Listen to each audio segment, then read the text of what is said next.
okay? What do you want from us? How much more do you want from me?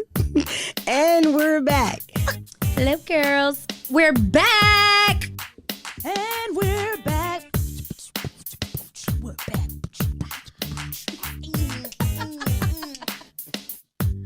And we're back. Welcome back. Welcome back. Welcome back. Cha-cha-cha. Hey, y'all. It's your girl, Taylor. And Toya. This is the Heaux Bag. Be sure to subscribe to our podcast on your favorite streaming platform and follow us on Twitter and Instagram at _Heaux Bag. That's _HEAUXBAG. Keep up with our shenanigans. Bye. Bye. I won't wait for you. I won't wait. I will wait for you. I won't wait for you. I won't wait for you. All right. You and know, I back. love Thames. Have you listened to her? I like the original song way better than this one. Her whole album, the something in the color of something, like Thames is something in the color of something. Let me see what it's called real quick. Well, it's called If Orange Was a Place. Ooh. If Orange Was a Place, man, that makes you just think. That ain't got nothing to do with what we about to talk about today. But I played the Toxic King because this episode is called Love Bombing, and Toya will tell you what that is.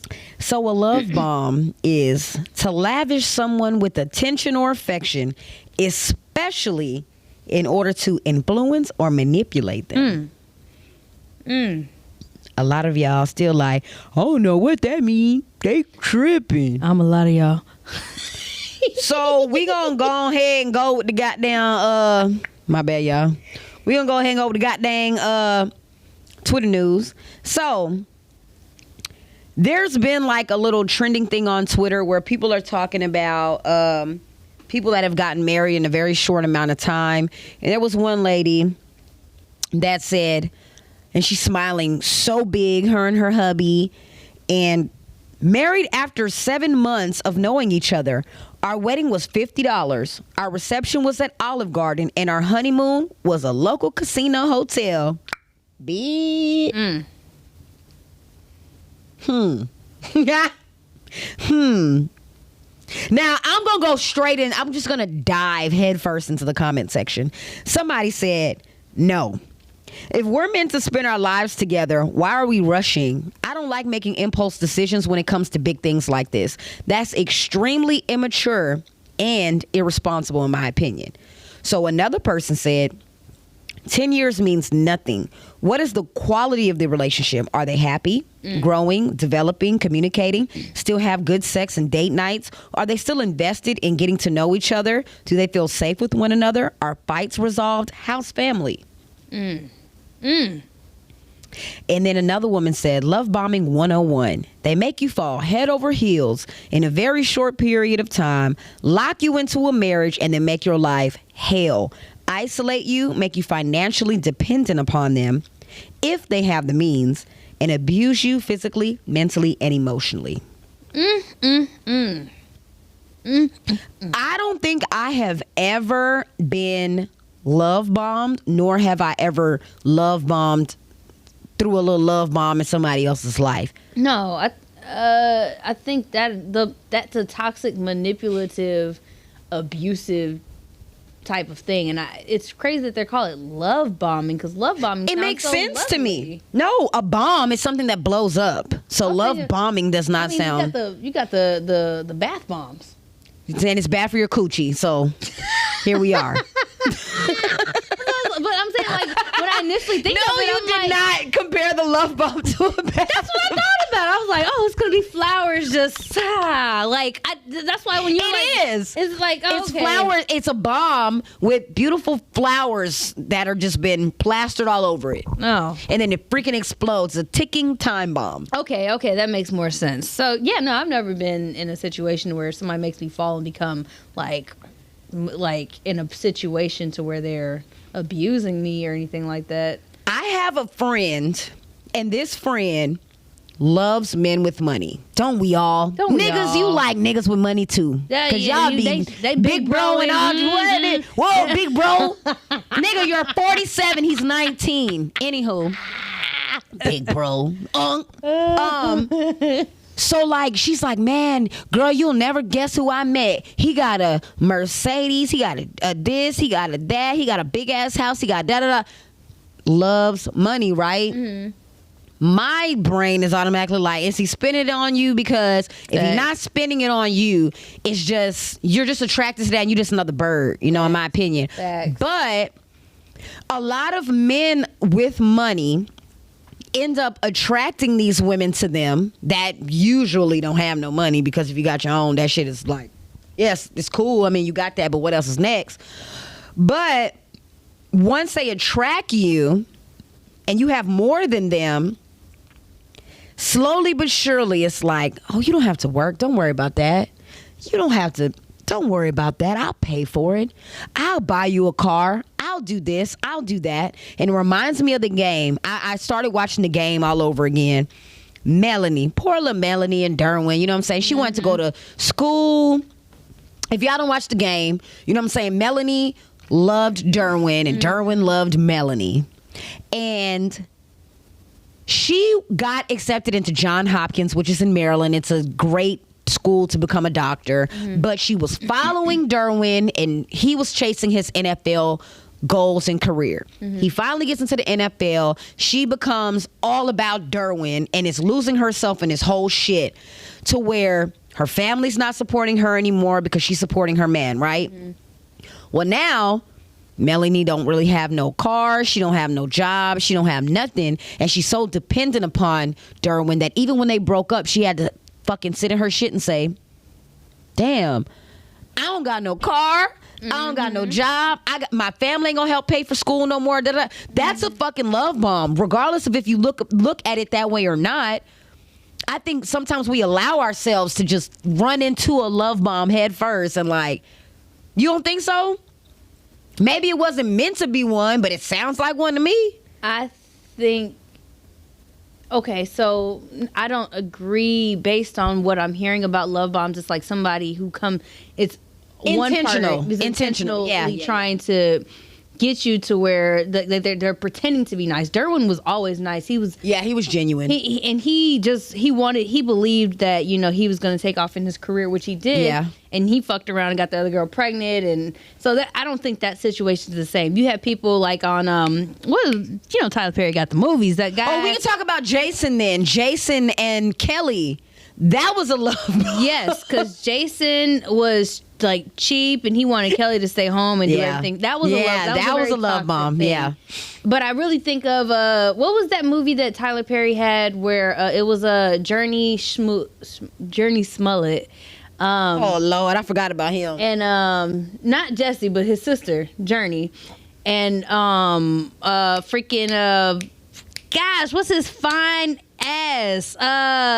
What's the movie about? Chocolate boy. God, what's the movie about? Oh, so she's Temptation, I think. So she is with her boyfriend. They grow up. He's a pharmacist, but the sex is boring. Then she goes and she meets this other guy who's rich, and he's just nice and taking her on these like trips and whatnot. She starts fucking around with him, ends up catching HIV, and then her husband is like a pharmacist, and he's finally doing well. Oh, what's that damn movie called? I don't remember. Oh well, I know what you're talking about. That was a good ass movie. That nigga, the rich guy. Damn, that's a good love movie. Bomb situation. He was nice to her. He showed her the life could be amazing, movie. And then he started punching her, beating her down, gave her HIV, had her poor, strung out. Like that's an exaggeration, obviously, but I mean, it happens. So, do you feel like when it comes to arranged marriages, how do you feel about arranged marriages? In this big age versus maybe back then. You know, it's crazy because I love watching like Game of Thrones and stuff like that, and then being part Samoan, like there are a lot of things, like the culture is dying, right? So it's like I get if they don't arrange marriages at all, but I get trying to preserve your culture, and then like having a lot of Indian white people. friends. having a lot of Indian friends, a lot of them have arranged marriages. Yeah. And then even like, I know Nigerians try to And Asians. marry Nigerians as well. But I get it, because you don't want your thing to be American is to not have a culture. Correct. And so I get it. They're not always the best thing, because I think, but you know, my view on marriage is not for love. Marriage is an arrangement, it's a partnership. Yeah. And I think that's traditionally how it started off, and that's what arranged marriages continue to carry over. So that's what I feel about that. I've never been big on the institution of marriage. So when I think of arranged marriages, I guess I think about it from a standpoint of a lot of fathers are like, if I give you my daughter, she's your responsibility now. Once I give her to you, you need to make sure that you're good in financial status or whatever the situation is, because she's no longer asking me for anything anymore. This is your responsibility and obligation or whatever, period. Well, traditionally, arranged marriages were the bride's people, like, okay, we're giving her this chest. Right. Like, she comes with all this money, but you have to equally match that. So it's like the combining of two homes to strengthen it. So depending on who the father was, I thought, because the father is the one that's still the head of the household for that family, right? That's why I said the father is giving. Yeah, but that. they give her the dowry. Like even on Bridgerton, right? I don't watch none of the shit you watch. We just. You ain't watch Bridgerton? I don't watch. You be tweeting all day long, and I'm like, I don't know what the fuck. Even your new name on Twitter, Tyrana Shun. I don't even know how to say that shit. Rhaenyra Targaryen. See, I don't even know her Twitter. I can't even at her no more on Twitter. I'm like, I don't know what the hell. And she just be going off on Twitter. I be like, I sent her a recruiter the other day. She's like, I love his name. I'm like, somebody's son, ain't it? Oh, okay. Lorna's son or something like that. So usually when they try to match, it's like people of the same socioeconomic status. Right. So like it's not like the man is supposed to take care of because he's going to be the head of the house, but the woman's not coming like a poor girl getting with this guy. Right. So that's why they're like, once I give her up, she ain't come back asking for nothing else. That's you. Yeah. I wish that things were still that way to a certain extent, because I feel like. But then think about The Color Purple. He gave his daughter to Mr. Albert. Albert ran that girl into fucking hell. But that goes back to me saying again with like Kelly and Jason. I don't know. I feel like men with money, a lot of money and bad intentions, I'll say that. Men with money and bad intentions will always prey on women with less. Which is why they go for younger women. That part too. And less, it's not talking about financially. Because I can be the brokest bitch, but will still have a rich ass mindset to be like, nigga, you're not finna, you're not about to step on me. You're not finna walk over me. I'm gone. You know what I'm saying? But a woman that's thriving for more, or thinking I'm gonna suck my way and fuck my way to the top, and thinking that you're gonna be the one that I suck and fuck my way up to, and it, man, that shit ends up being real bad. And yeah, let's get into it, because it ain't no way in hell that a 40-year-old man or woman has that much in common with an 18-year-old or 21-year-old that we just need to rush off and get married for love.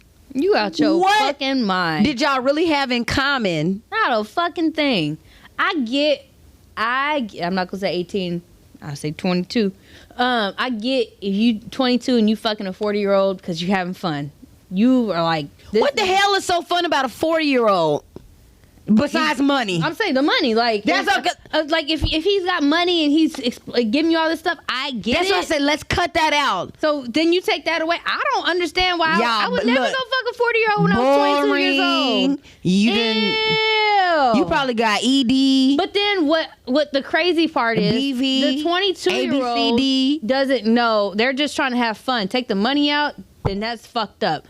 The 40-year-old. Why are you fucking a 22-year-old? Because your dick don't stay as hard as it used to. you can't keep up with them and all they like on Future. Instagram. Future looked fucking miserable fucking with Lori. Like that was just it was giving pawpaw. It was not giving any. It was like, come on, bro. Giving pawpaw. You need to chill out. You know the only unk I like fucking around a young person. The only Puff Daddy, PD and Carisha. I like them together because it's fun. But you know that's Trina's goddaughter, so I feel like she was already molded into who she is. She's groomed. Which is sad. We ain't gonna talk about that, but yeah, no, I think Carisha was groomed. I think it's fucked up. I think it's fucked up when it's beyond the fun part. It's more so now, this is gonna be my wife. We're gonna have kids together. Why are you preying on young people? And I've heard men say this on multiple occasions. They're easier to mold. Yeah. Why are you trying to control somebody?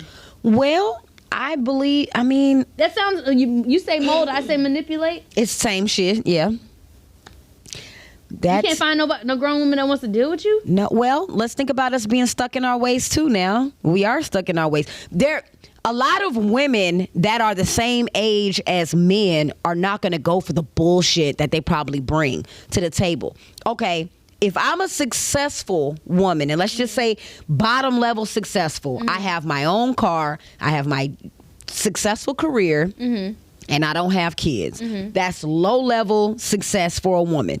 This man comes with his low level success of the same exact shit. Now he got to use his personality to really woo me over. But that's what I'm saying. So what personality do you really have? You probably don't have it. And I'm not going for your bullshit that you probably rah-rah into the table.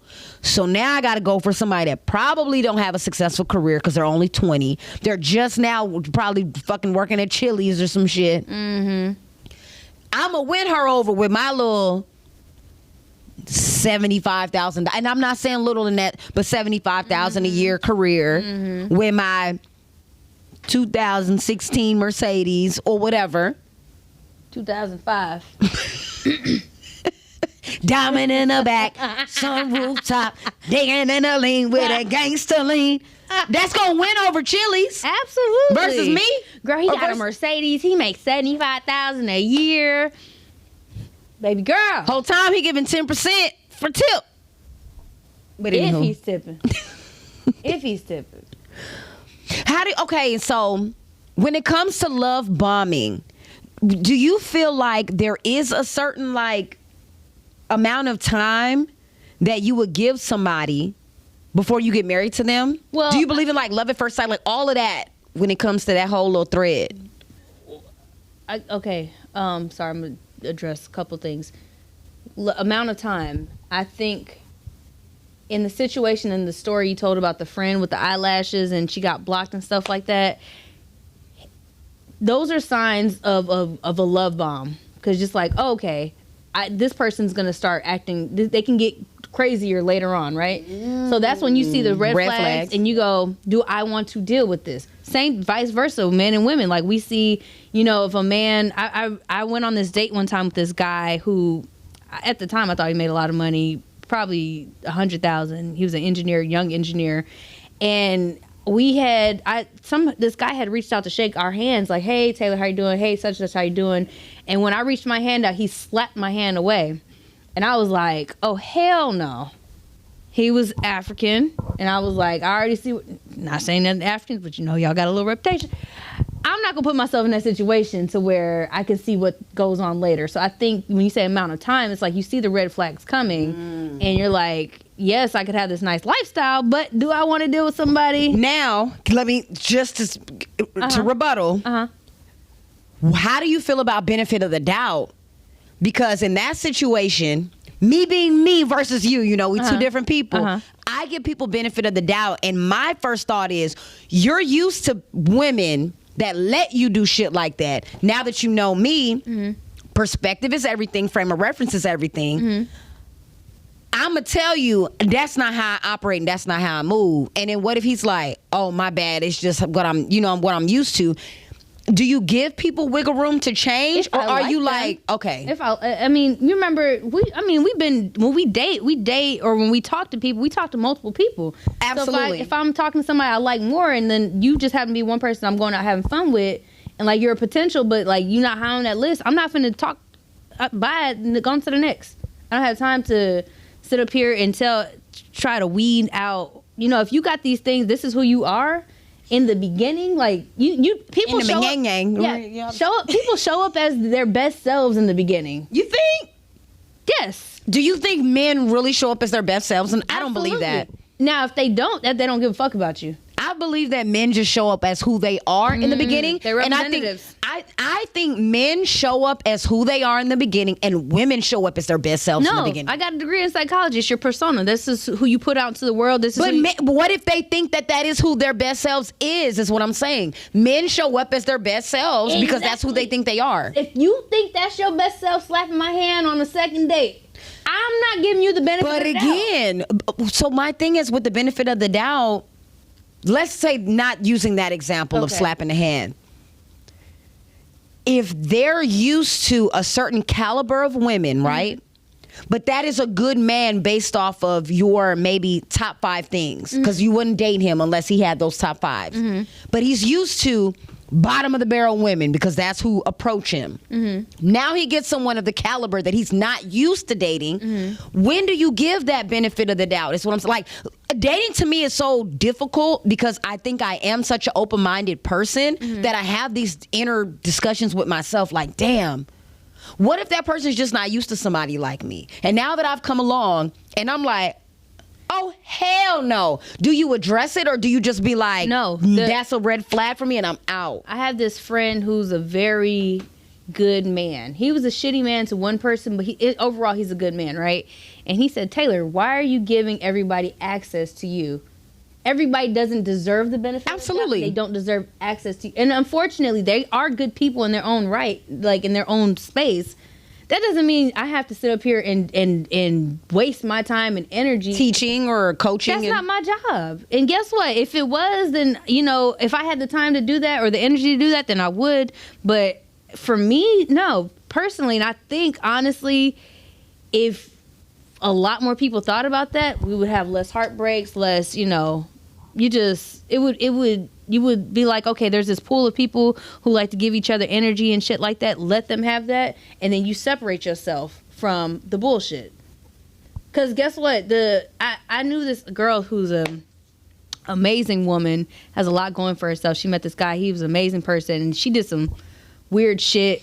And I knew that wasn't who she was. But he didn't give her the benefit of the doubt. And she she kept picking her mind like, what did I do? Oh, like ghosting. He ghosted her, and I was just like, you know, you win some, you lose some, sis. But you know, you live to see another day. And it was just like he knows what he wants, and you came at him with some bullshit, so he's got to look elsewhere. So next time you meet a guy just like this, because he's not the only nigga in the sea, just just come as your best self. Like don't, or there'll be somebody that will give you the benefit of the doubt. But I mean. Dating is so difficult for me. Like I think I'm at a cross between like not being open-minded, period, and just if you call me a bitch, I'm a bitch. Because I feel like that's being a bitch, like honestly, in my opinion, because I feel like everybody is flawed.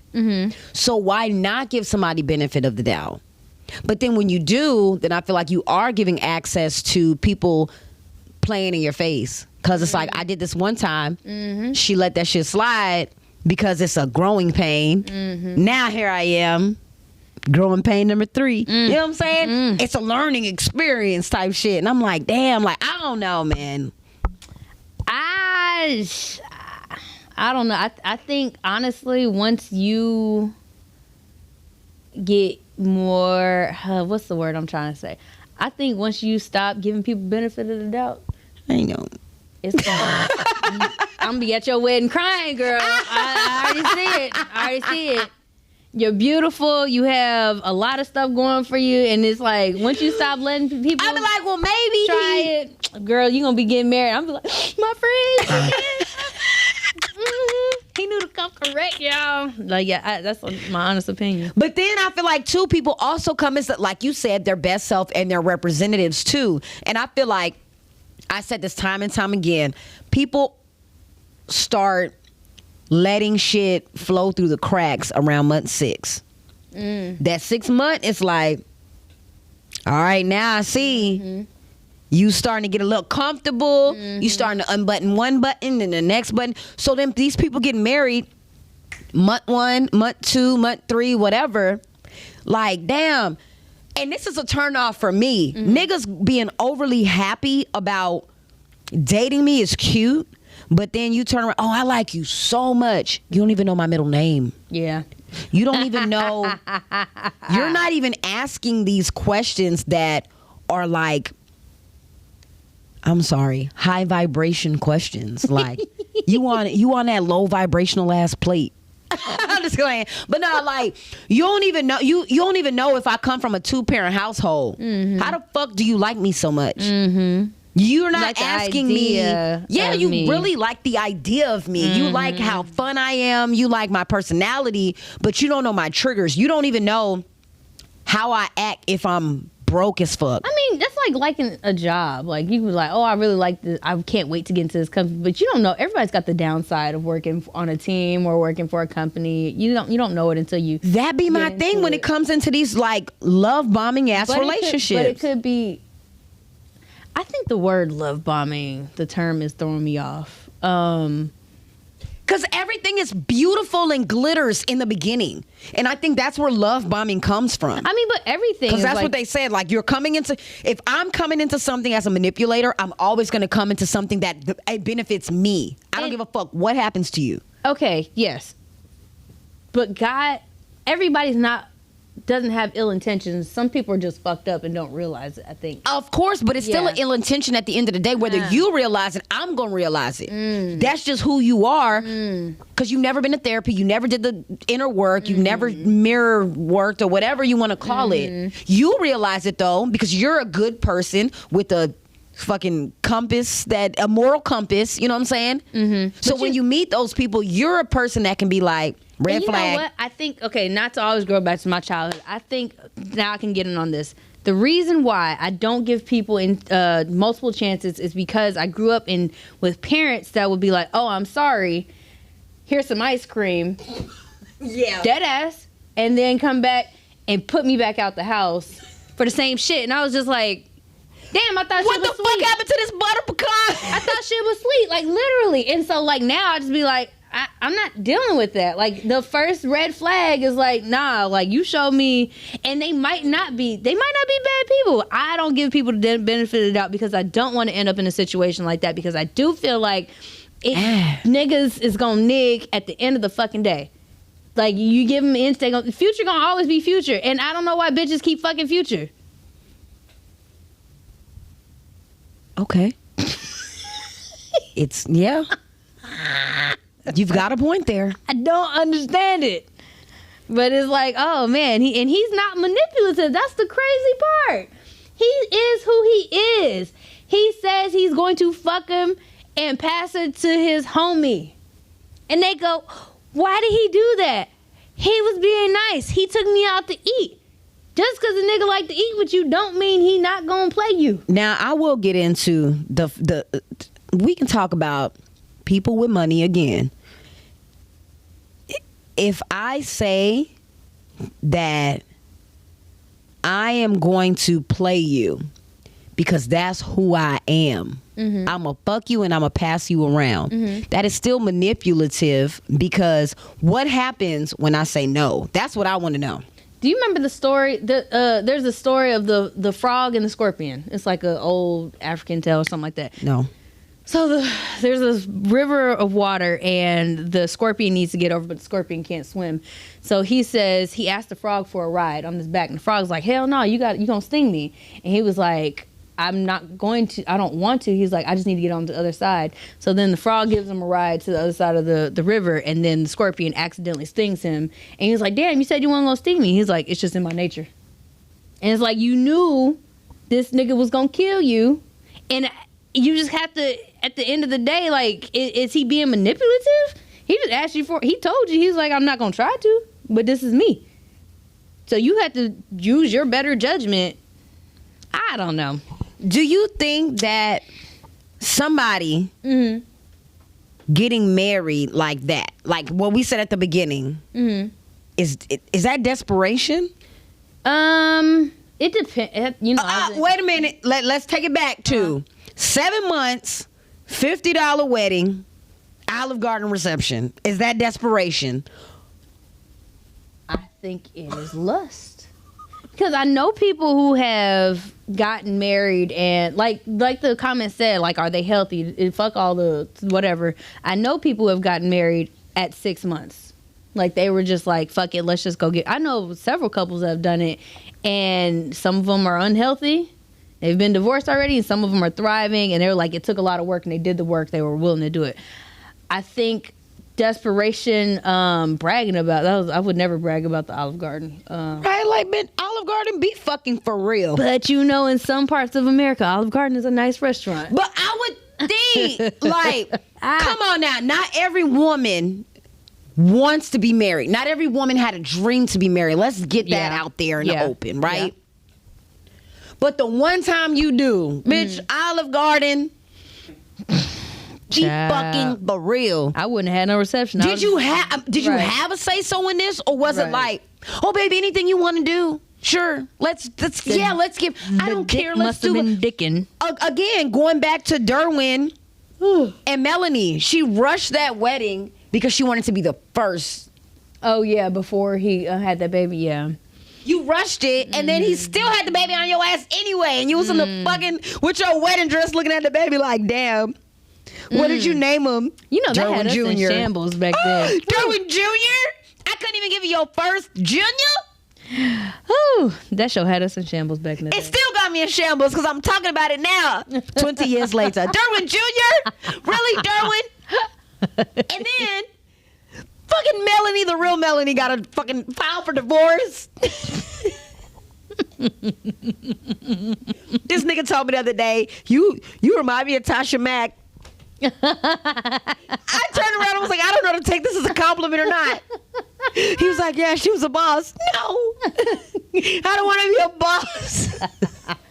She was that girl. She was that girl. She was bitter. She was fucking a baby mama. Oh. She lost Rick Fox. Rick Fox. I don't want to remind you of Tasha Mack. God damn it. Well, I guess your whole tip gonna be don't be Tasha Mack. Don't be don't be Kelly, don't be Tasha, don't be Melanie, don't be Janae. They were terrible. You know what? TV did us bad back in the day. I just want to say, like, what? No black women just winning. Yes, it was winning. Y'all better be Family Matters. Can I remind you of Gertrude? What was that? I don't know. Bernadine. Girl, look, we gonna hang up. I don't want to remind you of Keisha, Tasha, Latrice. Give me an old school name, shit. So who they said y'all said I laugh like the Mowry sisters. Who said that? Delisha. She said me and Toya figured out you laugh like Tia and Tamira. Oh shit, I don't even remember that. They laugh like some retards. Yeah, they. Oh, you do. Ha ha. Yes, he did. Ha ha. Yes, he did. Oh Lord. Yes, he did. All right. So love bombing. We could not come to a conclusion on what we thought manipulation was. Yeah, I don't know, man. It's my third day here. I don't know. So I guess, do we have a whole tip? All right, my whole tip is be fucking for real. Olive Garden, stand up. Shit. And you know, I'm gonna go back to my other whole tip that I said a long time ago. Pay attention to the red flags. Cause they look like pink to me, clearly. I been letting niggas slide, boy. I been letting niggas slide. Fuck niggas get money. Bye.